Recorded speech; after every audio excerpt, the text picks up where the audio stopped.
보신 대로 김승희 전 의전 비서관의 딸 학폭 논란 국감 과정에서 알려지면서 이제 김 전 비서관은 즉각 사직을 했습니다. 야당에서는 이 대통령실이 미리 알고 있었다 이렇게 주장을 했는데 대통령실은 사실이 아니다 이렇게 반박을 했습니다. 야당은 왜 이런 주장을 하는 건지, 대통령실은 왜 아니라고 하는 건지 관련 내용을 이채림 기자와 함께 자세히 풀어보겠습니다.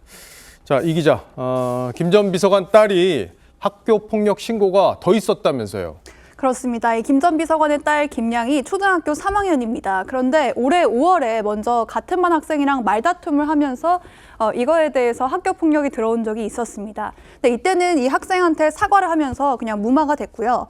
이 국감에서 폭로된 게 바로 이 7월 사건입니다. 이때는 이제 1살 어린 2학년 학생을 폭행을 한 건데요. 이때 이 학생이 화장실에서 리코더와 주먹 등으로 얼굴을 10여 차례 폭행을 했다고 합니다. 그래서 말씀하신 대로 전치 9주의 상황 입었던 건데 그 이후에 이제 이 피해 학생의 어머님이 바로 학교에 신고를 했습니다. 예. 그 과정에서 이 27일 이전에 일주일 전에도 폭행을 했다는 게 드러난 거고요. 그리고 나서 3달 뒤에 이제 지난 5일이죠. 10월 5일에야 이 김양에 대해서 학급 교체 처분이 내려지게 된 겁니다. 예. 그러니까 학교 측이 제대로 처분을 한 건지 여기 이 과정에 어떤 권력이 개입한 건 아닌지 이 부분이 이제 의혹의 핵심일 텐데 취재가 좀 됐죠. 네, 일단 이 학교에서 징계 처분을 결정을 대해서 따르기는 하지만 이 결정은 학교가 아니라 이 학교 폭력 신고가 들어오면 이 관할 교육청에 학폭위 대책비가 소집이 되고 여기에서 결정을 내리게 됩니다. 예. 이번 사건도 피해 학생 측의 요청으로 이 교육청 학폭위까지 가게 된 건데요. 그 바람에 이 결정이 석 달이나 걸리게 된 겁니다. 이 교육청 학폭위의 경우에는 교사나 학부모, 변호사, 의사 등으로 매번 다르게 구성이 되기 때문에 외압으로 좀 결과가 바뀌기는 어려운 구조라고 합니다. 이 학교 측도 오늘 취재를 해보니까 교육청의 학폭위 결과가 나오기 전에 교장의 재량으로 피해자를 위한 긴급 조치를 했다고 하는데요. 이 긴급 조치로는 이 가해자인 김양이 학교에 오지 못하도록 등교 제한을 하고 또 피해 학생에게 연락을 하지 못하도록 이런 조치를 취했다고 합니다. 예.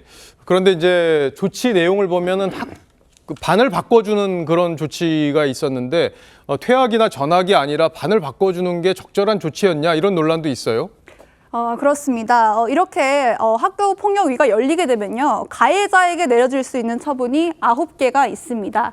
이 초등학생의 경우에는 의무교육이죠. 그래서 이 퇴학이 불가능하기 때문에 전학을 제외하면 학급 교체가 가장 강력한 징계입니다.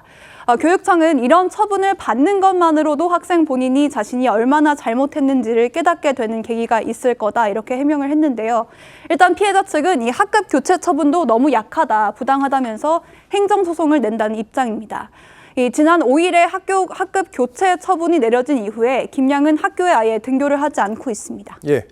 도입부에 저희가 그런 얘기 했잖아요. 대통령실이 미리 알고도 제대로 조치를 안 했다. 이게 야당의 입장인데 그렇게 주장하는 근거가 있습니까?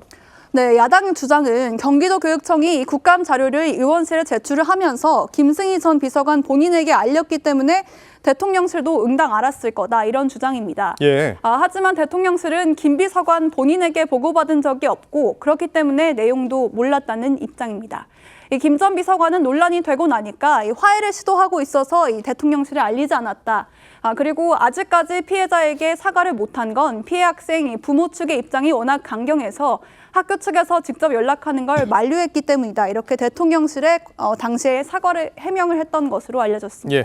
어쨌든 사건이 터지면 충분한 사과 그리고 그 마음의 응어리가 생기지 않도록 그리고 전치 9주라니까 얼마나 많이 다친 거예요, 애가. 그러니까 그렇습니다. 피해 학생 부모 입장에서는 억장이 무너지는 일일 텐데 충분히 사과하고 이번 사건의 진상이 어떻게 됐는지 또 파악해 보는 것도 필요할 것 같습니다. 이채림 기자 잘 들었습니다.